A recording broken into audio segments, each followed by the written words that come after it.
kilogramos. Estos también tienen un riesgo bastante importante pues de tabaquismo y más o menos de la mitad actualmente todavía siguen fumando. También tienen unas condiciones médicas que se tomaron en cuenta, como la enfermedad coronaria, la enfermedad cerebrovascular, la hipertensión, que como se dan cuenta aquí en los datos, más de la mitad de los pacientes la tenía, diabetes, EPOC y uso de beta bloqueadores. Y también aquí como último característica, vamos a ver el diámetro pues del aneurisma de la aorta. Entonces, pues más o menos vamos a tener 4.7 más o 0.4 en ambos grupos. En ambos grupos se usaron pacientes, en el grupo de la reparación inmediata se usaron 569 pacientes y en el grupo de vigilancia se usaron 567 para que la muestra fuera significativamente representativa. Bueno, entonces en cuanto a los criterios imagenológicos, aquí vamos a hablar del grupo pues de vigilancia. Entonces se usaron dos, la ultrasonografía y la tomografía, como ya les había indicado. Entonces, la ultrasonografía se utilizó la mayoría de las imágenes de seguimiento en los pacientes de vigilancia para minimizar la exposición a la radiación. Es decir, si un paciente tenía el aneurisma menor a 4 centímetros o entre 4 a 5 centímetros, se usaba la ultrasonografía cada 6 meses para seguirlo en el tiempo. Si el aneurisma medía más de 5.3 centímetros, entonces se realizaba una tomografía o si ya estaba documentado de esa forma. Y esto se utilizó para determinar el diámetro del aneurisma con el fin de evaluar la necesidad de la reparación electiva en los pacientes del grupo de vigilancia. El diámetro del aneurisma se definió como la medida máxima que se toma desde la sección transversal en cualquier plano, pero perpendicular a la curvatura del vaso. Y de eso es entonces de lo que estábamos hablando. Entonces, para esto se hizo pues un seguimiento y cuando se dio el momento de la reparación. Entonces, el seguimiento de este estudio a partir de la aleatorización que se dio con las características que ya vimos, se dio un seguimiento más o menos de 4.9 años. Y vamos a dividir entonces los grupos en dos. En cuanto al de la reparación inmediata, entonces, aquí 92.6% de los pacientes se sometieron a la reparación de los aneurismas y de estos el 72.1% se realizaron 6 semanas después de la aleatorización, es decir, que no se incluían los criterios que ya habíamos hablado. Y en cuanto a la vigilancia, entonces 61.6% se había sometido a la reparación final del estudio. Entonces, digamos que los datos que nos arroja el estudio es que se ha reparado el 27% de los aneurismas que medían entre 4 y 4.4 centímetros, en comparación con el 53% de los que medían entre 4.5 y 4.9, y el 81% pues en los que medían entre 5 y 5.4. Entonces, en esta figura 1, nosotros podemos ver una tasa acumulada de la reparación del aneurisma de la aorta abdominal según el grupo de tratamiento. Entonces, en el eje de las X vamos a ver los años de estudio y en el eje de las Y vamos a ver pues los pacientes que se llevaron a reparación. Entonces, vamos a ver que, digamos, el grupo que se dio inmediato fueron los 92.6% de los pacientes que les acabo de decir, en cambio el grupo de vigilancia es pues la curva de abajo. Y los que están de últimas son los pacientes que se consideraron fuera del protocolo, que fueron aquellos aneurismas que no cumplieron con los criterios pues que estuvieron para la reparación. Bueno, y entonces este estudio, ¿cómo nos va a decir cómo nos aumenta la supervivencia entre uno y en otro? Entonces vamos a ver, digamos que los resultados que nos arrojó en cuanto a la mortalidad. Entonces, como podemos ver acá, vemos unas variables y vemos el riesgo relativo. La primera variable como tal para, digamos que, traer a colación es que la tasa de muerte por cualquier causa tiene un riesgo relativo de 1.2. Eso quiere decir entre la reparación versus la vigilancia. Y esto tiene un intervalo de confianza del 95%. Entonces, digamos que las muertes que se dieron como tal por cualquier causa fueron ya del 25% y del 21.5% respectivamente. En cambio, si ustedes ven en la parte un poco de más abajo, la tasa de muerte relacionada con el aneurisma de aorta abdominal no se redujo en comparación con la reparación inmediata. ¿Por qué? Porque si vemos aquí, pues los datos que nos ahorran es del...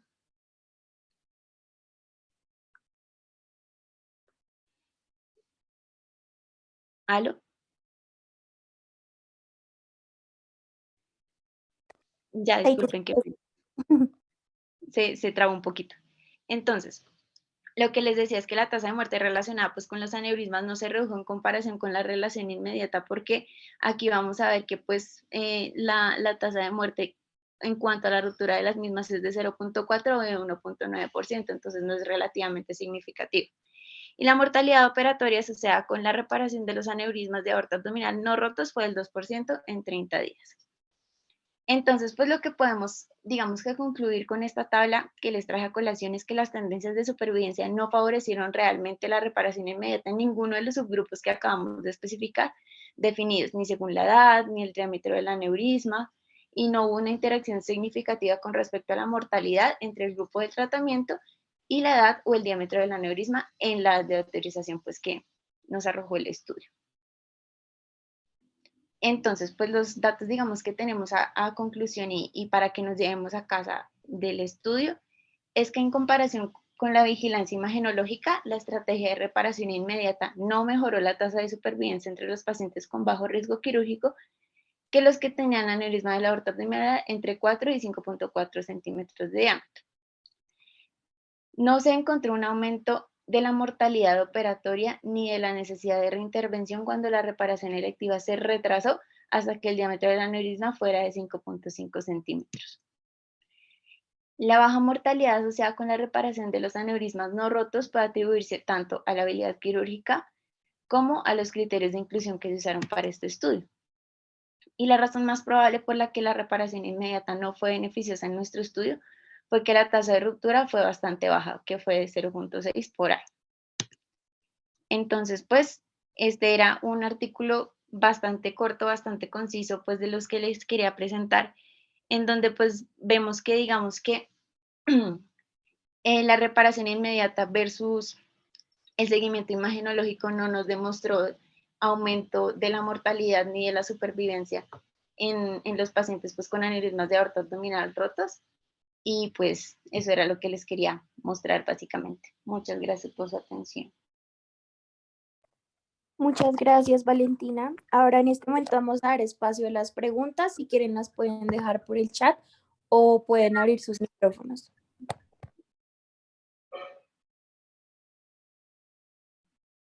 Y mientras tanto podemos seguir con los comentarios de los doctores.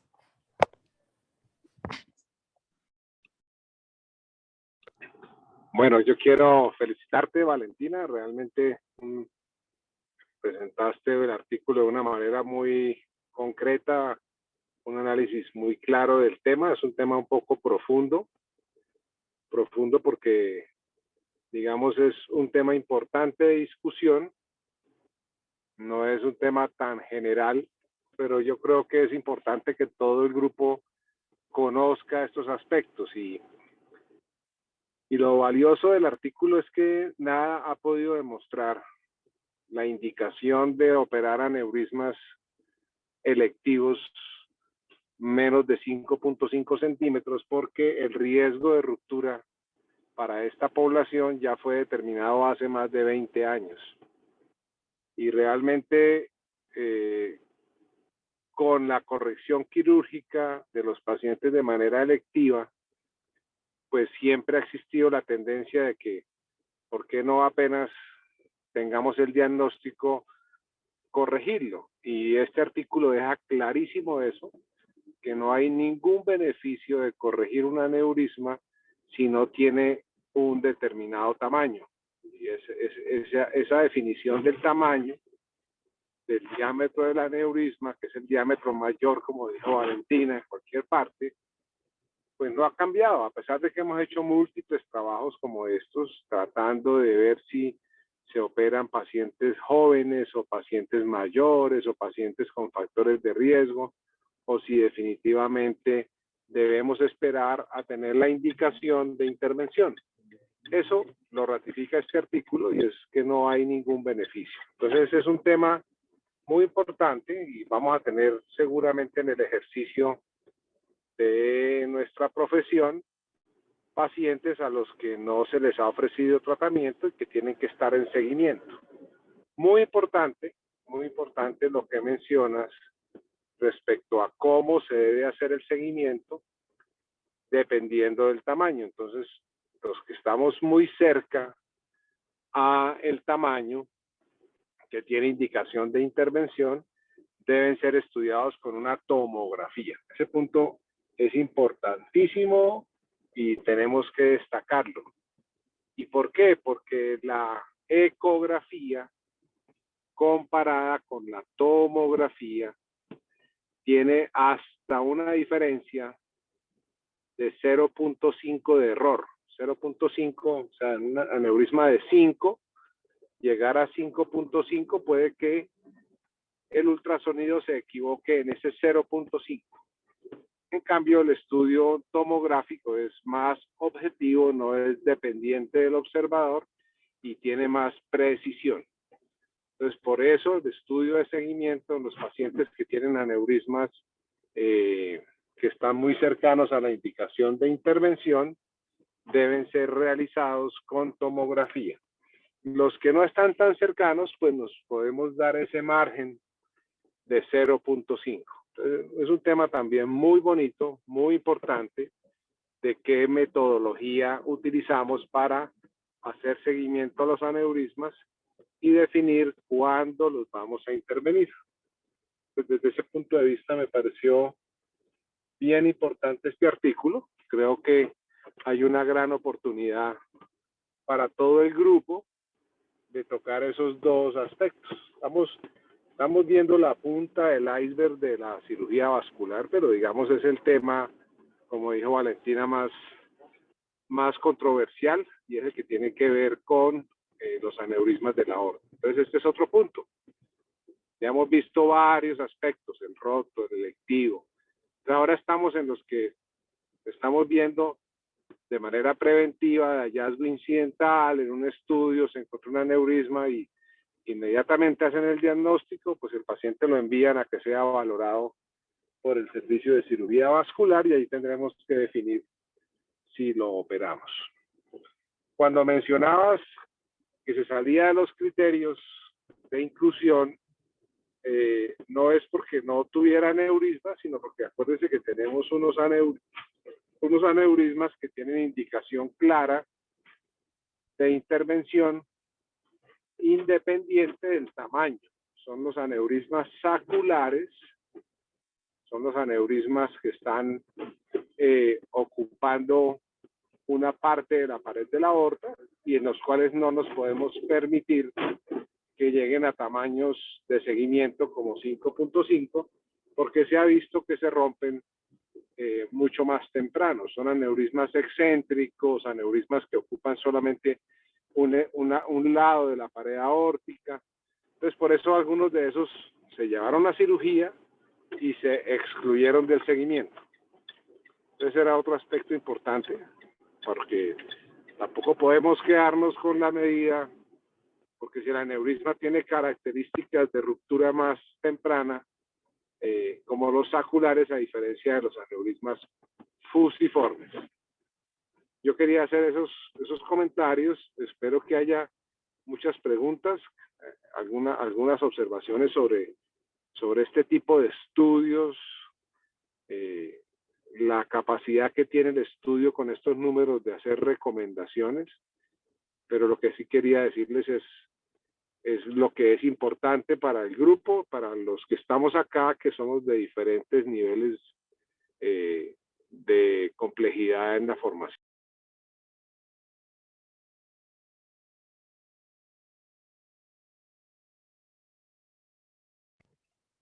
Doctor, muchas gracias. Yo tengo una pregunta y es, pues además del artículo, más que todo en cuanto a su experiencia, ¿en qué momento es que operaría este tipo de aneurismas?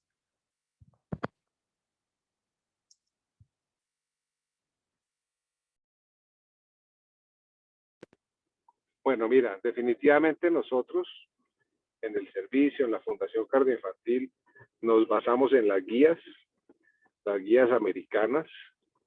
Estamos cada vez mirando también las guías europeas que van, digamos, un poquito más adelante en algunos aspectos de cambio, de modificaciones. Y esto no ha cambiado. Entonces, digamos, nosotros tenemos una percepción individual del servicio y es entre 5 y 5.5 el cirujano toma la decisión basado en otros aspectos. Primer aspecto, la edad del paciente. Eso también define el tipo de intervención que hacemos. Segundo, que voy a decirles mezcladas esos aspectos, qué importancia tienen. La posibilidad de seguir el paciente. Ese es un tema bien importante, muy ético, que no aplica, digamos, a los países del primer mundo, sino aplica para los países del tercer mundo. Entonces, ¿qué posibilidad tiene el paciente que yo lo pueda seguir? Es un aspecto importante.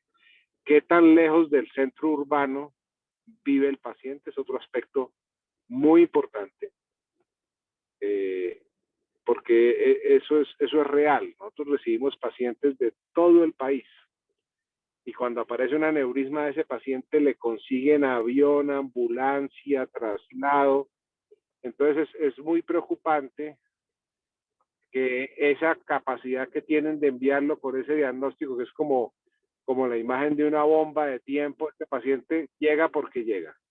Entonces cuando eso sucede, y nosotros tenemos ese paciente, pues hay que hacer esa disquisición. Ese paciente que se va a regresar con un concepto de que le faltan 5 centímetros para que esté indicada la cirugía y qué posibilidad tendrá el paciente de que volvamos a verlo. Básicamente la distancia a la zona urbana, digamos en este momento Bogotá, pero aplica para Cali, para Medellín, es un tema de la realidad nuestra. El otro aspecto importante de estos pacientes es las comorbilidades. Las comorbilidades son los factores que hacen que este paciente vaya a crecer más rápido de lo esperado y que posiblemente va a cumplir esa meta entre 5 y 5.5 de una manera rápida. Pacientes con EPOC, con enfermedad pulmonar obstructiva, pacientes con hipertensión arterial no controlada y aquellos pacientes que tienen antecedentes de familiares en primer grado, hermanos, su papá y mamá, que fallecieron por aneurismas rotos. Entonces, digamos, ese es un punto muy individual, pero digamos en el servicio lo tenemos claro, 5.5 a 5.5. La decisión de la edad es importante porque cuando uno hace una intervención endovascular de un aneurisma que aparentemente tiene un bajo impacto en el momento inmediato, y eso lo vimos todos los días, uno quisiera hacer todos los pacientes endovasculares porque es un procedimiento que impacta muy poco al paciente y tiene una, digamos, disminución de complicaciones a los 30 días. Pero esos pacientes que se hacen endovasculares, cambia todo cuando uno hace seguimientos a 2 y a 5 años. Les va mejor a los pacientes que se les hace cirugía convencional. Y las posibilidades de fallas en la intervención de la terapia endovascular con endoprótesis, pues es una realidad. La vez pasada mencionó Camilo en la presentación del martes las endofugas, la ruptura, las migraciones, la presurización del aneurisma a pesar de tener la endoprótesis. Eso sucede con las endoprótesis. Entonces, si el paciente es muy joven, pues va a tener 10 y 15 años de sobrevida para que eso falle. Entonces preferimos a los pacientes jóvenes hacerles cirugía abierta. Y si el paciente vive en Bogotá, aquí está en control con un sistema de salud que permite que lo veamos, pues ese paciente lo podemos programar cuando tenga 5.5. Y si es joven, lo vamos a corregir de manera tradicional, abierta, sin tecnología endovascular. Claro, diferente el paciente mayor de edad. Fíjate que este estudio sacó los pacientes mayores de 80 años, que son octogenarios, y los nonagenarios. Ya tenemos cada vez más pacientes entre 80 y 90 años y ya se tienen consideraciones especiales para este grupo de pacientes. Entonces allí también a veces uno tiene pacientes con 5 centímetros que tienen una buena anatomía, que le va a ir muy bien con un procedimiento endovascular y que de pronto dejarlo crecer a los 5.5 podemos perder el cuello, longitud y diámetro, podemos perder las ilíacas Entonces son cosas muy individuales y eso es lo que uno, digamos, la experiencia y las conductas que se toman en el grupo para este tipo de pacientes. Somos un centro de referencia, allí van a llegarnos muchos pacientes, a veces ser centro de referencia o ser un centro para una segunda opinión, tiene unos aspectos muy importantes a considerar, porque la primera pregunta es si vamos a poder volver ese paciente, volverlo a ver, si es fácil de controlar y si podemos hacer los exámenes que tenemos que hacerle de control. Pacientes con función renal limítrofe que necesitamos hacerles una tomografía con contraste, entonces también modifica de alguna manera la oportunidad al momento de tratarlos o la forma en que podemos hacer el seguimiento para no llevarlos a una mayor falla renal. Entonces ahí se modifica también el protocolo y somos un poquito más cuidadosos en esos aspectos. Entonces básicamente esa es la conducta, o sea, es un tema bien real de lo que hacemos todos los días en un servicio de cirugía vascular como el nuestro o como el Hospital de Medellín, que vive las mismas circunstancias.